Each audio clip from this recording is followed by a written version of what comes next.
안녕하세요. 역사 돋보기 코리아 베가본드 이영입니다. 이번 편 여행지는 바로 남해입니다. 남해는 수려한 경관 덕분에 볼 게 정말 많은 곳인데요.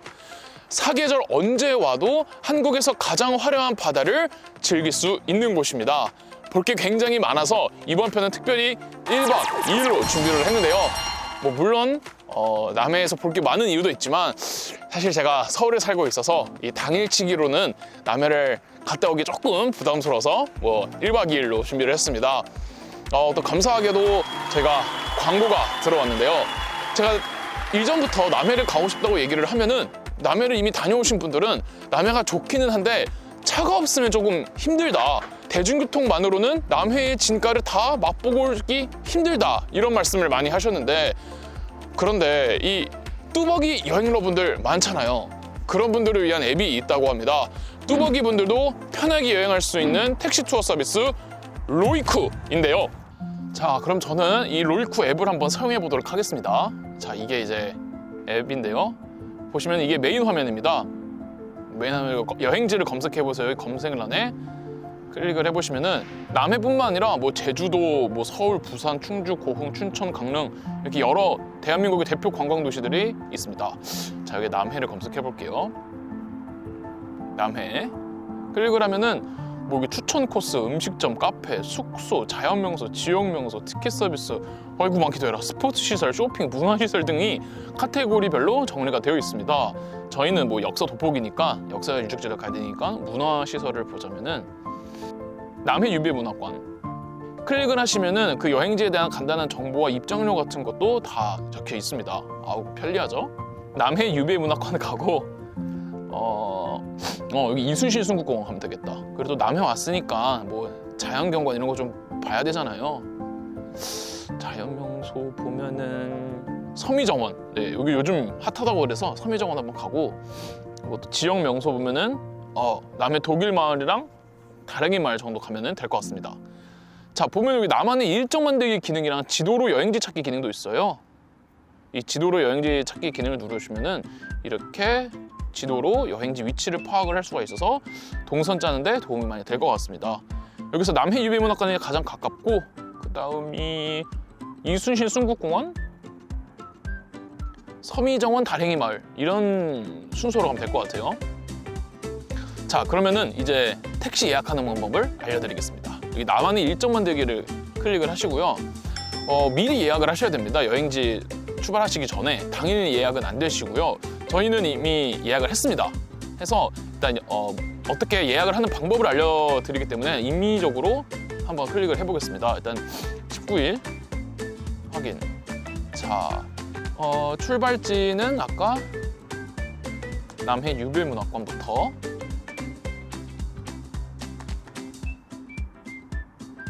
클릭, 일정 추가. 두 번째도 이순신 순국공원 검색, 클릭, 일정 추가. 자, 그다음 여행지 추가를 하셔서 서미정원, 죄송합니다. 요즘 손가락에 살이 쪄서 오타가 많이 나네요. 서미정원, 일정 추가. 한 번 더. 어디로 가기로 했더라? 다랭이 마을. 다랭이 마을 검색, 일정 추가. 그 다음에 이제 마지막으로 갈 곳이 남해 독일마을.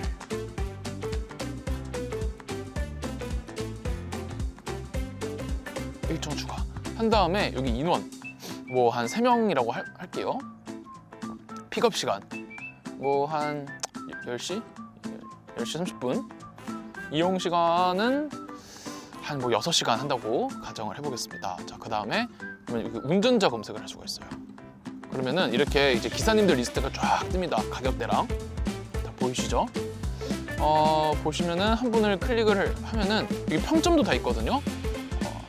아무 분나 클릭을 하면은 보시면은 이 기사님의 평점과 후기들도 다 이렇게 있습니다. 그래서 후기 같은 거 다 보시고 예약을 하시면 돼요. 마지막으로 예약하기 버튼을 누르면 예약이 됩니다. 정말 편한 앱이 아닐 수가 없는데요. 기사님 택시를 타고 즐거운 남해 여행 떠나보도록 하겠습니다. 안녕하세요. 네, 기사님 남해 유배문학관 부탁드리겠습니다.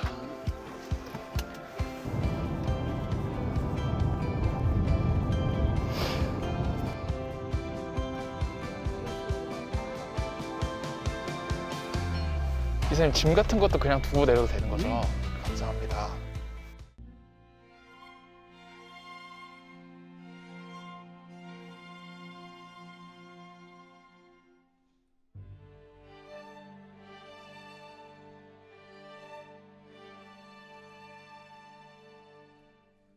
네, 저는 남해 유배문학관에 와 있습니다. 터미널에서 굉장히 가까웠는데 눈 한 번 깜빡이니까 바로 도착을 해 있더라고요. 이 남해라는 지명은 통일신라 시대 때 처음 만들어진 이후로 지금까지 내려오고 있습니다. 지금에서야 다리가 만들어져서 육지와 이어져 있지만 남해는 어디까지나 섬이어서 조선시대에는 유배지로 사용이 되었습니다. 조선의 수도 한양과는 워낙 멀리 떨어져 있기 때문에 남해 유배령은 꽤 강도가 높은 유배령이었습니다. 근데 또 유배지에 가면은 사실 할 것도 없고 굉장히 심심해가지고 유배지에서 수많은 저작들을 남긴 문인들이 굉장히 많습니다.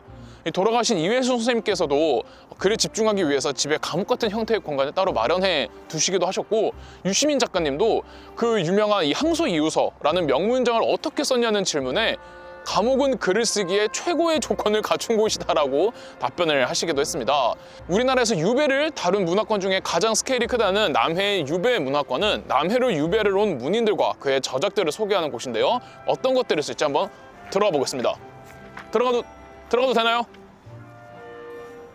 아이고, 고생하시네.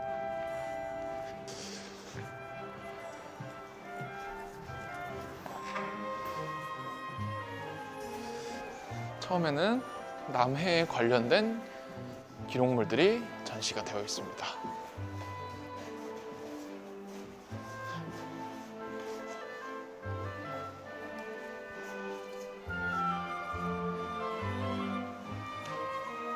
여기 보면은 이제 이 남해 관련된 한시들이 좀 있는 것 같아요. 저는 여행 오면은 이런 한시나 시들을 좀 많이 찾아보는데, 왜냐면 여행 갔다 오면은 진짜 즐겁고 행복한 마음이 있는데 이거를 뭔가 어떻게 표현할지 모르잖아요. 근데 이 예술가들이 표현한 거를 보면은 여행을 2번 갔다 온 느낌이 들어서 이런 시들을 꼭 봅니다. 이게 뭐 이규보, 권근, 유명한 사람들은 다 있네요. 야, 이거 한번 읽어야 될 것 같아. 이거 좋네요. 이 김만중이 쓴 한시인데, 푸르고 아득하게 새 섬은 바다구름 끝에 있고 방장과 복례와 영주가 가까이 있다 있어라. 숙부와 조카 형제가 두루 나누어 차지하고 있으니 사람들이 보기엔 신선 같다 할 만도 하겠구나. 아무래도 문학관이다 보니까 이 글 관련된 전시들이 좀 많습니다. 여기 이게 조선시대 죄목과 형벌이 정리가 되어 있는데, 조선시대의 헌법이라고 할 수 있는 경국대전에는 공식적으로 5가지 형벌이 기록되어 있습니다. 태정, 도, 유, 사. 이 중에서 가장 무거운 건 사자에 해당하는 사형이고요. 그 다음 무거운 형벌이 바로 유자에 해당하는 유배형입니다. 근데 유배에도 여러 가지 종류가 또 있습니다. 그 유배의 종류에 대해서 살짝 간단하게 언급을 좀 하고 갈게요. 일단 중죄일수록 수도 한양에서부터 멀어지고요. 가고 나서도 그 강도의 수위차가 있습니다. 가장 가벼운 거는 그냥 잠깐 쉬었다 오는 거예요. 이런 경우는 보통 국왕이 자기가 아끼는 신하를 정적들로부터 보호하기 위한 수단으로 많이 썼습니다. 다음으로는 부차라고 해서 유배지까지 가지 않고 중간 지역에서 격리하는 형태인데, 이때는 이제 제자들이나 가족들도 같이 따라갔다고 해요. 다음 유배가 안치라고 해서 제자들과 가족들 따라가지 못하고 당사자만 외롭게 격리되는 형태의 유배입니다. 저희가 일반적으로 알고 있는 유배가 바로 안치이죠. 이 안치에도 2가지 종류가 있습니다. 우선 육지로부터 멀리 떨어진 섬으로 가게 되는 절도 안치가 있고, 다음에 이제 유배 집에서 한 발자국도 나오지 못하게끔 집 둘레에 가시나무를 두르는 위리 안치가 있습니다. 여기 보시면 이 가시나무 그림들 있죠? 그러니까 남해로 유배 오는 거는 최소 절도 안치라는 거죠. 여기 이분은 위리 안치에 위리 안치 처음 적혀 있구나. 위리 안치 형에 해당하시는 분 같습니다. 저도 한번 위리 안치 한번 체험을 한번 해볼까요?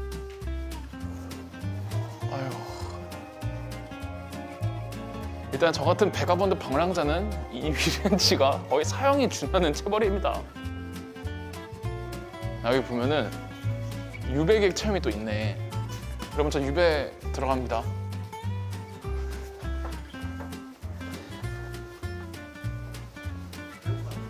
여기 변소인데?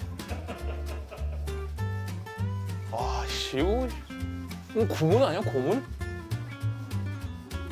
아, 제가 지금 보고 있는 거는 제가 삽도가 돼가지고 판결을 내리는 거예요. 우와, 진짜 사람들이다. 죄인 입장하다, 죄인. 내 이놈!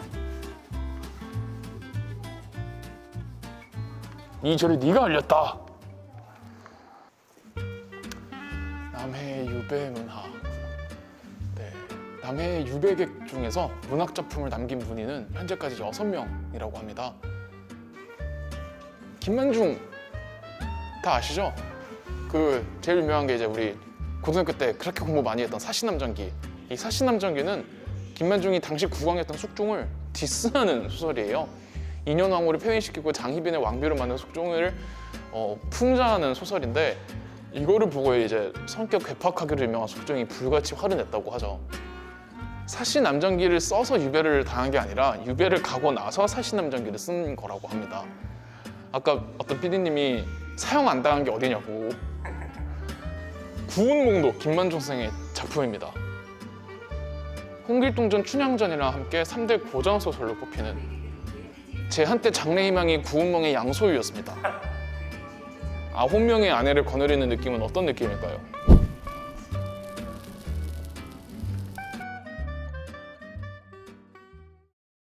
네, 저는 이제 남해 유배문학관 구경을 다 마쳤고요. 다음은 이순신 순국공원으로 갈 건데, 여기 주차장에 로리쿠 기사님께서 기다려주고 계시고 심지어 저희 바로 앞으로 와주시고 계십니다. 아, 너무 편리한데요. 그러면은 두 번째 여행지 이순신 순국공원으로 가보도록 하겠습니다.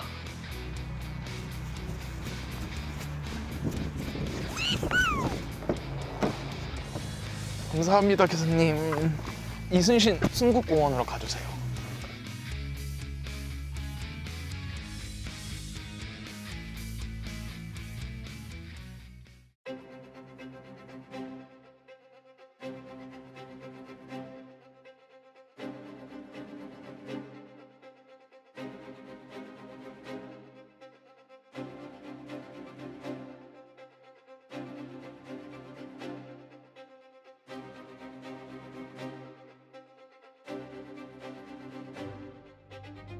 네, 저는 이순신 순국공원에 와 있습니다.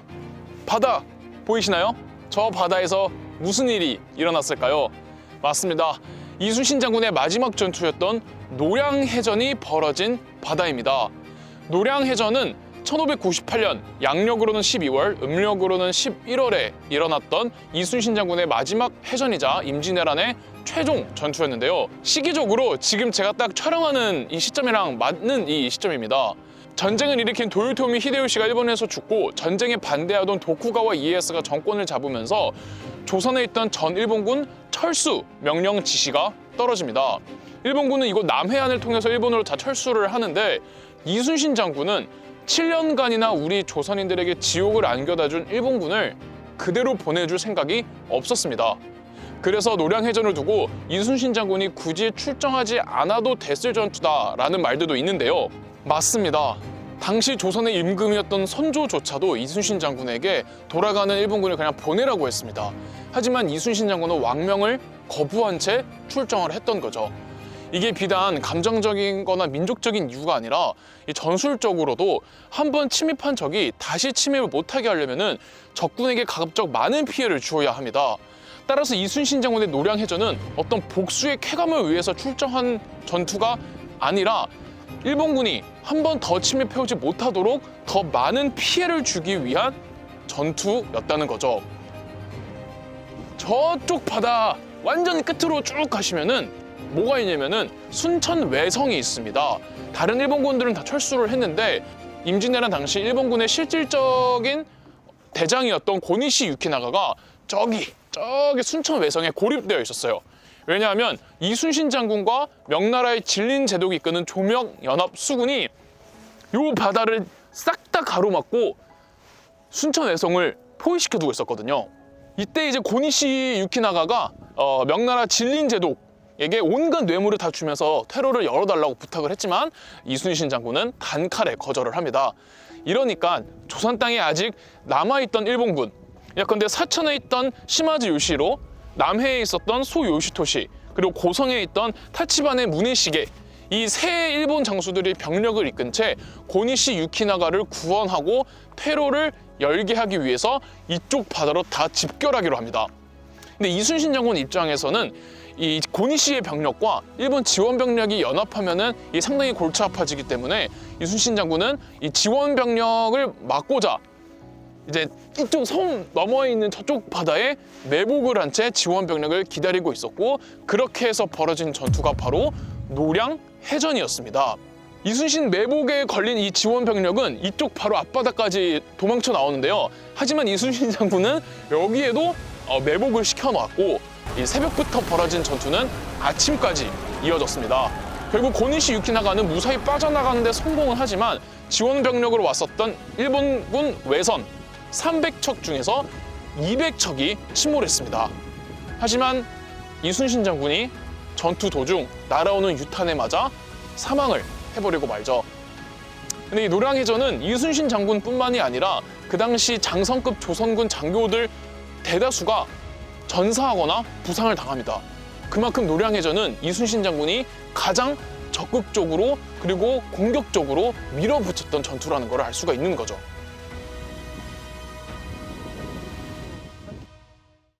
우리 이순신 장군님의 마지막 유언이 뭐죠? 내 죽음을 적에게 알리지 말라는 살짝 잘못 알려져 있는 거고, 아까 말씀드렸던 것처럼 정확한 유언은 싸움이 급하다, 내 죽음을 알리지 말라예요. 차이점이 뭐냐면은 적에게라는 말이 없어요. 적에게 뿐만이 아니라 아군한테도 내 죽음을 알리지 말라는 뜻입니다. 왜냐면은 이 전쟁에서 현장 지휘관이 전사를 하면은 사기가 급격하게 떨어지고 전열이 바로 와해가 됩니다. 그래서 자신의 죽음을 알지 말라고 하는 거고, 그래서 실제 이순신 장군뿐 아니라 여러 지휘관들이 만약에 전사하게 되면은 그런 말을 꼭 남겨요. 뭐 유명한 영국의 넬슨 제독도 그런 말을 했었죠. 보시면은 여기 딱 그 마지막 유언을 하는 장면인 것 같습니다.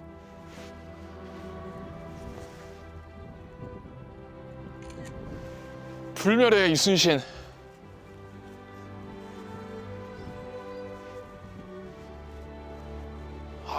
제가 역사를 좋아하게 된 계기가 바로 이 불멸의 이순신이라는 드라마 때문이었거든요. 필사즉생, 필생즉사. 이건 이제 노량해전이 아니라 명량대첩 전에 한 말이죠. 여기 노량해전도가 있네요. 한번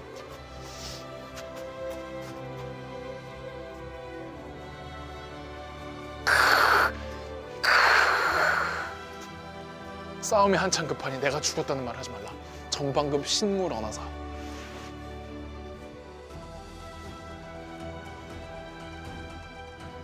여기 이제 제가 아까 말씀드렸던 지도가 나와 있습니다. 여기 보시면은 여기가 이제 순천 외성이거든요. 여기 고니시가 있었던 거죠. 고니시는 어떻게든 여기 빠져나가야 돼요. 저희가 아까 있었던 데가 지금 여기입니다, 여기. 네.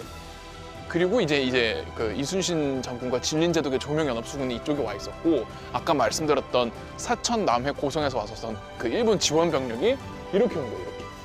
네. 여기다가 여기서 매복을 했었던 거고, 매복에 걸린 이 일본군이 도망쳐 나와서 관음포까지 왔는데 여기도 또 매복을 해놓고 있었고, 지금 저희가 있는 곳입니다. 아까 봤던 바다가 여기다.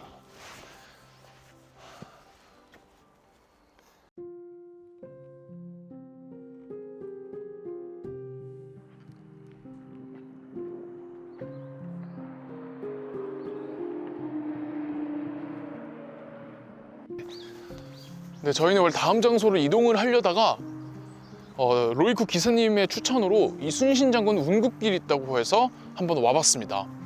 이순신 장군이 노량해전에서 전사를 하시고 그 시신을 담은 운구를 운반했다고 해서 이순신 장군 운국길이라고 합니다. 이렇게 바다가 사이사이로 보이는데요. 그날의 치열했던 포성이 여러분 들리십니까?